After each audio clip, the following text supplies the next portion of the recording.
Yes, what a day Day 7 was. Cristiano Ronaldo, Luis Suarez, Diego Costa, they all played today, and they all scored game-winning goals. So all is right in the World Cup, right? Wrong. Roll the intro. It's the very curious news from around my world, and you're just living in it with the amazing Conrad.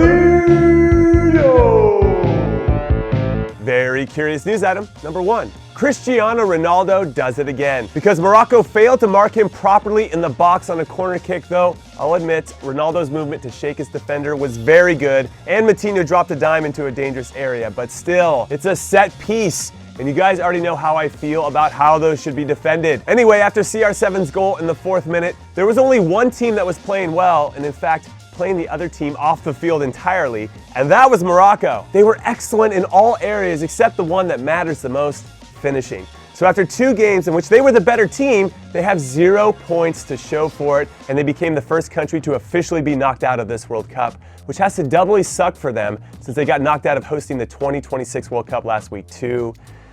And yeah, I feel like they deserve better. As for Portugal's performance, well, let me say it like this. It felt like they had an emotional letdown after that thrilling 3-3 draw against Spain, which makes me want to state that they played to the level of their opponent, but that would be somewhat disrespectful to Morocco, who played better than them for most of the game, so Portugal played even worse than the level of their opponent. However, they still found a way to win on the back of their captain, who always seems to find a way to win these days. It's a really special quality that he's got going. Nice little vibe, nice little aura, which feels like the complete opposite, by the way, of how it used to be for Portugal when they would play really, really well and still somehow find a way to lose. So in summation, it seems like they still got some of that 2016 Euros magic in their veins. So we'll see how far that takes them in this tournament. And this is me shooting up stuff in my veins. I'm a terrible role model. Also, I want to give another shout out to Ronaldo for scoring his 85th international goal, which broke Ferenc Puskás's record for the most international goals by a European player, which I think puts him in the lead for the Ballon d'Or because these are the facts that voters love to vote for, and he's doing it for both club and country. He led Real Madrid to their history-making 3rd straight Champions League title, as you well know, and he now has his goal-scoring record while being in the midst of having his best World Cup ever. And yes, I know there are many, many games left to play, but one of the contenders for the award, Mohamed Salah, is already out. He's going home from the World Cup, and Messi, the other contender in all of this, hasn't lit it up yet. And I emphasize the word yet because we all know it's coming. But if it doesn't come, will Ronaldo actually win his 5th Ballon d'Or in the last 6 years to overtake Messi with the most ever? That would be crazy, especially given his age. The dude's 33 and still making it happen. Very curious news item number 2. Luis Suarez keeps it simple by staying concentrated when the Saudi Arabian goalkeeper completely missed the ball when he came off of his line for a corner kick, and by fighting off his defender to tap it into the open net instead of any of his other antics that he might be known for. To become the first player from Uruguay to score a goal in 3 different World Cups. And honestly, that was the only real memorable moment for me from their 1-0 win over Saudi Arabia, which is yet another goal scored on a set piece, everybody.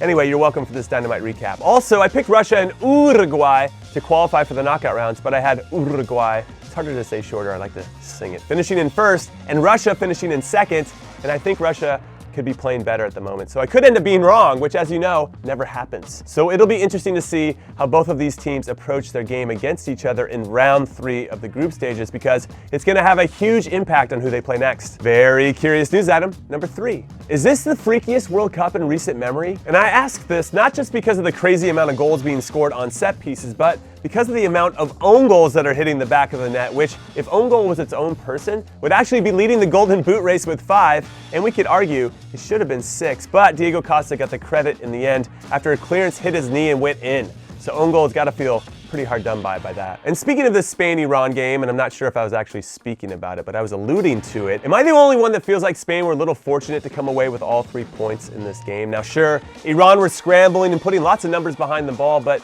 that's what most teams do against Spain, so that can't be held against them. And they created some good chances, which I believe warranted enough for them to get a draw instead of the 1-0 loss that they suffered. But this does set up for a crazy final game for Iran versus Portugal, because Iran's manager Carlos Queiroz coached Portugal to 2 U20 World Cup trophies. Then he took Ronaldo with him to Manchester United, where Kirosh served as Sir Alex Ferguson's assistant for years.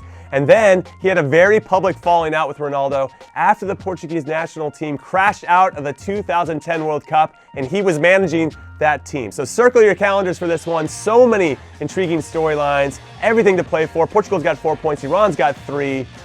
Just watch it. Very curious news, Adam. Number 4, it's my player of the week. And I mean weak as in not strong, which is kind of like me, because I haven't worked out for a while. So just humor me here, because I'm gonna name my finalists for the weakest of the week, and I want you to vote down below. And actually, can I do polls? I think we can do polls if Mike K and I can figure it out. Polls. We'll figure it out.